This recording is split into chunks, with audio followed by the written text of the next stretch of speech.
एक गांव में भोलू नाम का एक नौजवान लड़का रहता था। जैसा उसका नाम था वैसा ही उसका स्वभाव भी था। एकदम भोला। वो ज़्यादा दिमाग नहीं लगाता था। जैसे उसके घर वाले और लोग उसे बोल देते वैसा ही वो कर देता, और जो उसे उसे लगता बिना सोचे समझे लोगों के सामने उन्हें बोल देता। भोलू के घर की आर्थिक स्थिति काफ़ी अच्छी नहीं थी। उसके पिता के पास खेती करने के लिए पर्याप्त जमीन थी, जिसमें अच्छी खासी फसल हो जाया करती थी। भोलू के माता पिता काफ़ी दयालु स्वभाव के थे, लेकिन लोग उनके इस दयालु स्वभाव का गलत फायदा उठाते थे। गांव के लोग अक्सर अपनी मजबूरी सुनाकर उनसे अनाज और पैसे उधार मांग लेते, लेकिन लौटाते समय आनाकानी करते और तरह तरह के बहाने बनाते। भोलू के माता पिता भी अपने शांत और दयालु स्वभाव की वजह से लोगों पर अपना उधार वापस लेने के लिए दबाव नहीं डालते थे। इस तरीके से दोस्तों, रिश्तेदारों और गांव वालों के बीच उनके बहुत से पैसे उधार के रूप में फंस चुके थे। इसके बावजूद अब भी उनके पास कोई अपनी मजबूरी सुनाकर रोने लग जाता तो वो उसे भी धन या पैसे उधार देकर उनकी मदद कर देते।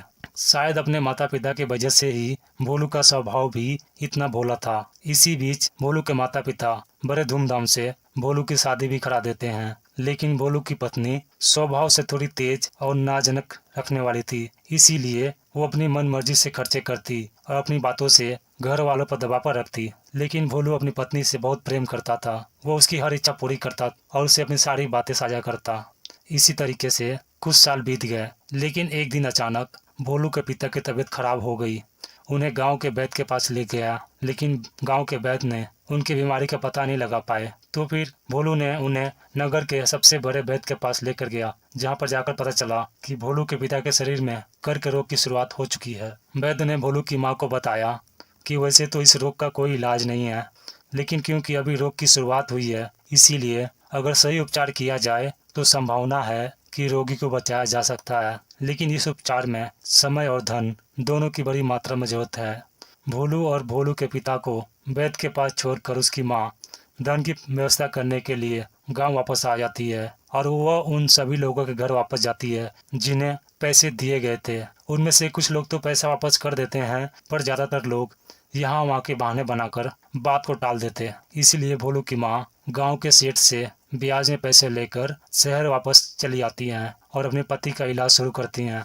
लेकिन इलाज बहुत महंगा था, इसीलिए साहूकार से और ज़्यादा पैसे उधार लेने के बजाय भोलू और उसकी माँ ने अपने कुछ खेत बेचने का निश्चय किया, और उन्होंने अपने कुछ खेत गांव के सेठ को बेच भी दिए। लेकिन इतना लंबा इलाज करने के बावजूद भी भोलू के पिता की तबीयत ठीक होने का नाम नहीं ले रही थी। उनके इलाज के खर्चों की वजह से लगातार भोलू की माँ के गहने और उनके खेत बिकते चले गए। अब तो उनके पास नाम मात्र के खेत ही शेष रह गए थे। लेकिन दूसरी तरफ भोलू के पिता की तबीयत दिनों दिन और भी खराब होती जा रही थी। एक दिन जब भोलू बाजार से कुछ सामान लेकर वैद्य जी के घर पहुंचा तो उसने देखा कि उसकी माँ उसके पिता का सर अपनी गोद में रखकर जोर जोर से रो रही है। भोलू के पिता इस दुनिया को छोड़कर चले जा चुके थे। उसके पिता की मौत के बाद उसकी माँ भी बहुत उदास और दुखी रहने लगी। साथ ही उनका परिवार में गरीबी का पहाड़ टूट पड़ा था, क्योंकि जो थोड़े बहुत खेत बचे थे उन्हें भोलू सही तरीके से संभाल नहीं पा रहा था। अब तक घर और खेत के सारे जमीन उसके पिता ही संभाला करते थे, इसीलिए भोलू किसी भी काम को ठीक से नहीं कर पा रहा था। भोलू की पत्नी, जिसे मन मर्जी खर्चा करने की आदत थी, अब उसके फिजूल खर्चे भी बंद हो चुके थे। इसीलिए अब वो अपने सास और भोलू से खुश नहीं थी। घर में रोज छोटी छोटी बातों पर झगड़ा कर लेती, लेकिन भोलू और उसकी माँ चुपचाप उसकी बातें सुन लिया करते। भोलू अपने साधारण स्वभाव के वजह से अपनी सारी कमजोरियों, पिछली गलतियों और सारी बेवकूफ़ियों के बारे में अपनी पत्नी को बता देता। बाद में पत्नी उसके इन्हीं बेवकूफ़ियों के बारे में बोल बोल कर उसे ताने मारा करती, और कई बार तो अपने मायके वालों के सामने उसे जलील भी करती। भोलू को लगता था कि अगर वो अपने दोस्तों और रिश्तेदारों से अपनी मजबूरी और दुख के बारे में बात करेगा तो लोगों से उसे सहानुभूति और मदद मिलेगी। लेकिन लोग उसकी मजबूरी सुनकर उसके सामने तो उसे बेचारा कहते, लेकिन बाद में उसका मजाक उड़ाते कि कैसा बेवकूफ़ इंसान है, इसका बाप भी बेवकूफ़ था और ये भी बेवकूफ़, हम इसकी मदद कैसे करते हैं, ये लल्लू इंसान हमारे पैसे वापस कैसे करेगा। इसी तरह से लोग उसके पीठ पीछे उसके बारे में तरह तरह के बातें करते और उसका मजाक उड़ाते। लोग भोलू और उसके माँ के सामने अच्छे अच्छे सलाह तो देते, लेकिन कोई भी असलियत में उसकी मदद करने के लिए सामने नहीं आता था। ऐसे ही एक दिन अचानक रात में भोलू की माँ के सीने में दर्द उठा और वो भी भगवान को प्यारी हो गई। इस घटना के बाद से भोलू बहुत ही उदास और परेशान रहने लगा। काम तो वो पहले से ही ठीक से नहीं कर पा रहा था, लेकिन अपनी माँ के जाने के बाद अब वो घर में ही उदास और दुखी होकर पड़ा रहने लगा। इस बात पर उसकी पत्नी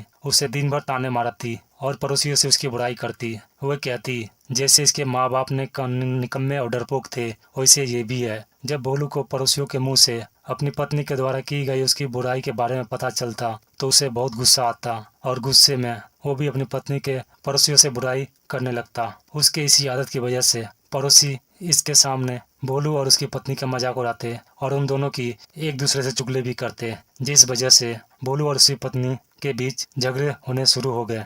एक दिन झगड़े के दौरान उसकी पत्नी घर छोड़कर अपने मायके चली गई और ये धमकी दे गई कि अब वो घर कभी वापस नहीं आएगी। पत्नी के जाने के बाद पत्नी के जाने के बाद वो अकेला पड़ गया और वह पूरे दिन दुखी होकर अपने भाग्य को कोसता रहता। कई बार तो उसे बेचारा था कि अब आत्महत्या ही कर लेता हूँ, लेकिन फिर भी वो कुछ सोच कर रुक जाता।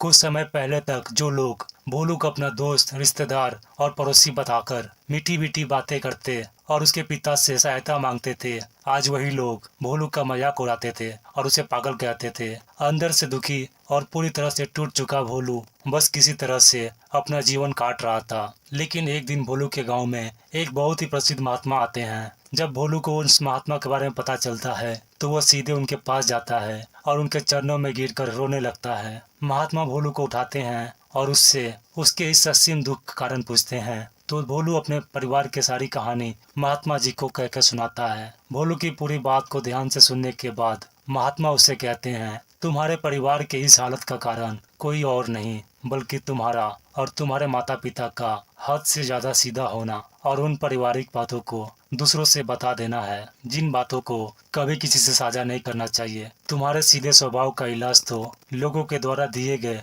तुम्हें तानों और तुम्हारे इस हालत ने कर ही दिया है। लेकिन आज मैं तुम्हें उन 7 बातों के बारे में बताऊंगा जिनके बारे में तुम्हें किसी से बात नहीं करनी चाहिए। भोलू पूरा ध्यान लगाकर महात्मा जी की बातें सुन रहा था। महात्मा जी ने कहना शुरू किया, पहली बात जो तुम्हें किसी से नहीं बतानी है वो है तुम्हारे दुख और मजबूरी। ज्यादातर लोगों के जीवन में छोटा सा दुख और मजबूरी आएगी ही। ज्यादातर लोग तो मदद करते नहीं, लेकिन हमारे पीठ पीछे हमारी इस मजबूरी का उपहार जरूर उड़ाते हैं। जरा सोचो, दूसरों से अपनी मजबूरी बताने का क्या कारण हो सकता है? या तो हम अपनी मजबूरी बताकर सामने वालों की सहानुभूति हासिल करना चाहते हैं या फिर उसे किसी प्रकार की आर्थिक मदद चाहते हैं। लेकिन अगर किसी ने तुम्हारी मदद कर भी दी तो बदले में तुमसे इससे भी बड़ी मदद की उम्मीद रखेगा, और अगर तुम उसकी मदद नहीं कर पाए तो फिर वह मन ही मन तुम्हें अपना दुश्मन मानने लगेगा। और अगर गलती से भी तुमने अपनी मजबूरी अपने दुश्मन को बता दी तो वो तुम्हारी इस मजबूरी का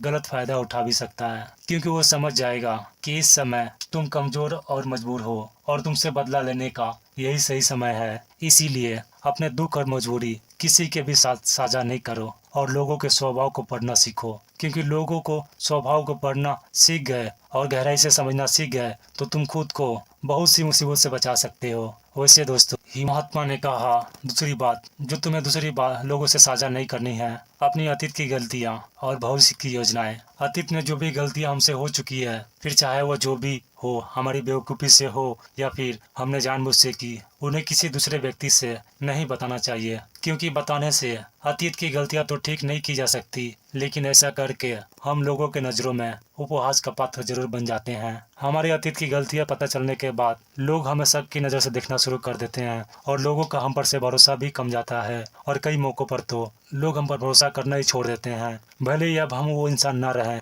जो उस समय थे जब हमने वो गलती की, लेकिन लोग फिर भी हमें अतीत की उस गलती से जोड़कर ही देखेंगे और समाज में हमारे सभी को खराब कर देंगे और एक भरोसेमंद व्यक्ति का दर्जा हमसे छीन लेती है। दूसरी तरफ हमें अपनी भविष्य की योजनाओं को लोगों को नहीं बतानी चाहिए, क्योंकि ऐसा करने से 2 बड़े नुकसान। पहला, हर व्यक्ति के अंदर कहीं ना कहीं खुद को दूसरों से श्रेष्ठ साबित करने और अपनी तारीफ सुनने की चाहत होती है, और ये चाहत उनके अंदर बैठे अहम की वजह से होती है। तो लगभग हर व्यक्ति ही अपने अंदर के इस अहम की पूर्ति के लिए बड़े बड़े लक्ष्य बनाता है और फिर उन लक्ष्य की पूर्ति के लिए योजनाएं बनाता है। लेकिन जब वही व्यक्ति अपने लक्ष्य और योजनाएं लोगों को बताने लगता है तो उसके बड़े बड़े लक्ष्य और योजनाओं के बारे में सुनकर लोग उसकी तारीफ करने लगते हैं और अपनी इस झूठी तारीफ को सुनकर व्यक्ति के अहम को ठंडक मिलती है। वो अहम जो उसे ऊर्जा दे रहा था अपने लक्ष्य की पूर्ति के लिए, वो अब ठंडा पड़ने लगता है, जिसे अब व्यक्ति के अंदर अपने लक्ष्य के प्रति वो जज्बा नहीं रहता जो काम की शुरुआत में था। और इस बात की संभावना कई गुना बढ़ जाती है कि व्यक्ति अपने उस काम को बीच में ही छोड़ दे और उसका वो लक्ष्य कभी पूरा ही ना हो। इसीलिए हमेशा काम पूरा होने के बाद ही लोगों को उसके बारे में बताना चाहिए। और वैसे भी उन लोगों को अपनी योजनाओं के बारे में बताने का कोई मतलब नहीं है जो हमारे उस योजनाओं का हिस्सा ही नहीं है। समय से पहले अपनी योजनाओं के बारे में बताने का दूसरा नुकसान ये भी है कि लोग हमारी उस योजनाओं को पूरा ही नहीं होने देते हैं, क्योंकि कोई भी नहीं चाहता कि दूसरा व्यक्ति उससे आगे निकल जाए। इसीलिए जब लोगों को तुम्हारे लक्ष्य और योजनाओं के बारे में पता चलेगा तो वो तुम्हें पीछे खींचने की कोशिश करेंगे। यहाँ तक कि वो लोग जो अब तक तुम्हारी मदद कर रहे थे, तुम्हारे मित्र और रिश्तेदार, वो भी तुम्हारे पीछे खींचेंगे। और अगर तुम्हारा बुरा चाहने वाले लोग हों, तुम्हारी योजनाओं के बारे में पता चल गया तो वो निश्चित रूप से तुम्हारी योजनाओं को असफल बनाने की पूरी कोशिश करेंगे। इसीलिए अपनी अतीत की गलतियाँ और भविष्य की योजनाओं को हमेशा गुप्त रखना चाहिए। महात्मा ने कहा, तीसरी बात जो तुम्हें किसी से नहीं बतानी वो है अपने घर की बातें। हमारे घर में हमारे माता पिता, बच्चों, सास बहू या पति पत्नी के बीच क्या बातें हो रही हैं वो हमें किसी से नहीं बतानी चाहिए, क्योंकि अक्सर घर के छोटी मोटी बहस या लड़ाई के बाद हम गुस्से में दूसरों को अपने परिवार की बुराई तो शुरू कर देते हैं, लेकिन उस समय यह भूल जाते हैं कि जो व्यक्ति हमारी बातें सुन रहा है वो भविष्य में हमारी इन्हीं बातों के लिए हमें नीचा दिखा सकता है या लोगों के सामने हमें अपमानित कर सकता है। और वैसे भी जब हम लोगों के सामने अपने घर की बातें बताना शुरू कर देते हैं तो लोगों को हमारे घरेलू मामलों में घुसने का मौका मिल जाता है और वो जरूरत पड़ने पर हमारे इस घरेलू मतमुटाव का फायदा भी उठा सकता है। इसके अलावा भी जब घर वालों को पता चलता है कि परिवार के किसी सदस्य ने उसकी बुराई की है तो उसे बहुत बुरा लगता है और इसी बात को लेकर घर में और भी लड़ाई झगड़े शुरू हो जाते हैं। सास बहू और पति पत्नी के बीच अधिकतर झगड़े इसीलिए होते हैं क्योंकि वो दोस्तों, रिश्तेदारों और पड़ोसियों से एक दूसरे की बुराई करते हैं। इसीलिए अगर हम अपने परिवार के सदस्यों की तारीफ नहीं कर सकते तो किसी और से हमें उनकी बुराई भी नहीं करनी चाहिए। महात्मा ने आगे कहा, चौथी बात जो तुम्हें किसी से नहीं बतानी वो है अपनी कमजोरियां और अपनी ताकत। पहली बात तो ज़्यादातर लोगों को अपनी कमजोरी और ताकत के बारे में पता ही नहीं होता, और अगर तुम्हें अपनी कमजोरी और ताकत के बारे में पता है तो तुम सच में एक बहुत ही बुद्धिमान व्यक्ति हो। लेकिन दूसरों के सामने अपनी कमजोरी और ताकत के बारे में ना बताने के दो बड़े कारण हैं। पहला कि अगर तुम्हारा दुश्मन तुम्हारे सबसे बड़ी ताकत के बारे में पता चल जाता है तो अब वो तुम्हारे सबसे बड़ी ताकत नहीं रह जाएगी, क्योंकि तुम्हारे दुश्मन तुम्हारे उस ताकत का कोई ना कोई तोड़ निकाल ही लेते हैं। और अगर तुम्हारी सबसे बड़ी कमजोरी भी लोगों के सामने भी उजागर हो गई तो लोग अपनी बात मनवाने के लिए तुम्हारे उस कमजोरी पर ही प्रहार करेंगे और तुम्हें मजबूर होकर हमेशा ही दबना पड़ेगा और सामने वाले की बात माननी पड़ेगी। इसीलिए अपनी कमजोरी किसी को नहीं बताओ, यहाँ तक कि पति को अपनी पत्नी से और पत्नी को अपने पति से भी नहीं, क्योंकि जरूरत पड़ने पर अपनी बात मनवाने के लिए ये एक दूसरे की कमजोरियों का फायदा भी उठा सकते हैं। और अगर पति की कमजोरी पत्नी को पता है तो पति को हमेशा ही दबकर रहना पड़ेगा, और इसका उल्टा भी उतना ही सही है। महात्मा ने आगे कहा, पांचवी बात जो तुम्हें दूसरों से नहीं बतानी है वो है अपनी आमदनी और अपने धन के बारे में। अब किसी से अपनी आमदनी नहीं बताने का क्या कारण हो सकता है, तो इसके दो बड़े कारण होते हैं। पहला कि अगर हमारी आमदनी का लोगों को पता चल गया तो जरूरत पड़ने पर वो लोग कभी भी हमारी मदद नहीं करेंगे, क्योंकि समाज में एक गरीब व्यक्ति की आर्थिक मदद करने से हर व्यक्ति डरता है। उन्हें इस बात का डर होता है कि इसकी आमदनी तो इतनी कम है, ये पैसे वापस कैसे करेगा। और साथ ही हमारी आमदनी के बारे में जानकर लोग हमारी हैसियत का भी अनुमान लगा लेते हैं और फिर हमें उसी के अनुसार इज्जत भी देते हैं। और अगर आमदनी बहुत कम है तो हमारा उपहास भी उड़ाते हैं। लेकिन दूसरी तरफ अगर आपकी आमदनी ज़्यादा है और लोगों को इसके बारे में पता है तो वो छोटी सी भी ज़रूरत पड़ने पर आपके पास ही आर्थिक मदद मांगने के लिए आएंगे। और अगर किसी कारणवश आपने उसकी मदद नहीं की तो वो सोचेंगे कि ये व्यक्ति हमारी मदद कर सकता था लेकिन इसने जानबूझकर मदद नहीं की। तो इस तरीके से आपकी ज़्यादा आमदनी आपके दोस्तों, अपने और रिश्तेदारों के साथ आपकी आपसी मनमुटाव और झगड़े का कारण बनती है। इसीलिए अगर आमदनी कम है तो लोग मजाक उड़ाएंगे, और अगर ज़्यादा है तो हर व्यक्ति तुमसे मदद मांगता रहेगा। इसीलिए अपने धन के बारे में ना करने में ही समझदारी है। और शास्त्रों में यहाँ तक तो कहा गया है कि पति को अपने कमाई के बारे में कभी भी पूरी तरीके से अपनी पत्नी को नहीं बताना चाहिए, क्योंकि पत्नी को अगर पता चल गया तो उसके कमाई को अपने हिसाब से चलाने की कोशिश करेगी, उसके धन पर जरूरत से ज़्यादा अपना अधिकार जमाने की कोशिश करेगी और पति के तमाम खर्चों पर रोक लगाने की प्रयास करेगी। महात्मा ने भोलू से आगे कहा, छठी बात जो तुम्हें लोगों से नहीं बतानी, वो है अपने अपमान के बारे में। अगर तुम्हें किसी कारण से कहीं पर भी अपमानित होना पड़ा है तो इसके बारे में कभी किसी से चर्चा ना करो, अपनी पत्नी को भी ना बताओ, क्योंकि तुम्हारी पत्नी बेशक उस वक्त तुम्हारे पक्ष में बात करेगी, लेकिन बाद में बात बात पर उस अपमान का ताना देती रहेगी। और अगर दूसरे लोगों को भी तुम्हारे उस अतीत में हुए अपमान के बारे में पता है तो वो कभी भी 4 लोगों के सामने तुम्हारे उस अपमान के बारे में बात करके तुम्हें दलील कर सकते हैं। महात्मा ने आगे कहा, 7वीं और अंतिम बात जो तुम्हें दूसरों से साझा नहीं करनी, वो है अपने मित्र और अपने शत्रुओं के बारे में। हालांकि ज़्यादातर लोगों को इससे कोई मतलब नहीं होता कि हमारे मित्र और शत्रु कौन है, लेकिन इस जानकारी को गलत फायदा वो लोग उठा सकते हैं जो हमारा बुरा चाहते हैं। अगर हमारे शत्रुओं को ये पता चल गया कि हमारे मित्र कौन हैं तो ज़रूरत पड़ने पर हमारा साथ दे सकते हैं, तो वो हमारे मित्रों के साथ अपने संबंध गहरे करके उन्हें हमसे दूर या हमारे खिलाफ कर सकते हैं। और अगर हमारे मित्रों को ये पता है कि हमारा शत्रु कौन है, तो अगर आने वाले समय में किसी कारणवश हमारा वो मित्र हमारा शत्रु बन जाता है तो वो हमारे उस पुराने शत्रु का साथ मिलकर हमारा बड़ा नुकसान कर सकता है। इसीलिए अपने मित्र और शत्रुओं के बारे में हर जगह सबके सामने बखान नहीं करना चाहिए। इतना कहने के बाद महात्मा जी मौन होकर भोलू के चेहरे को देखने लगते हैं। भोलू की आंखों में आंसू थे, पश्चाताप के आंसू। आज पहली बार उसे महसूस हुआ कि वो अपनी पत्नी, दोस्तों और गांव वालों को अपनी हर एक बात बताकर कितनी बड़ी गलती कर रहा है, और उसकी इसी नादानी की वजह से सब उसे बेवकूफ़ समझते थे और उसकी पत्नी भी उसकी इज्जत नहीं करती और उसे छोड़कर जा चुकी। लेकिन उस दिन महात्मा जी के सामने ही भोलू ने मन ही मन यह निश्चय किया कि आज के बाद वो अपने राज के किसी को नहीं बताएगा, अपना शोषण नहीं होने देगा और एक जिम्मेदार और गंभीर व्यक्ति बनने का पूरा प्रयास करेगा।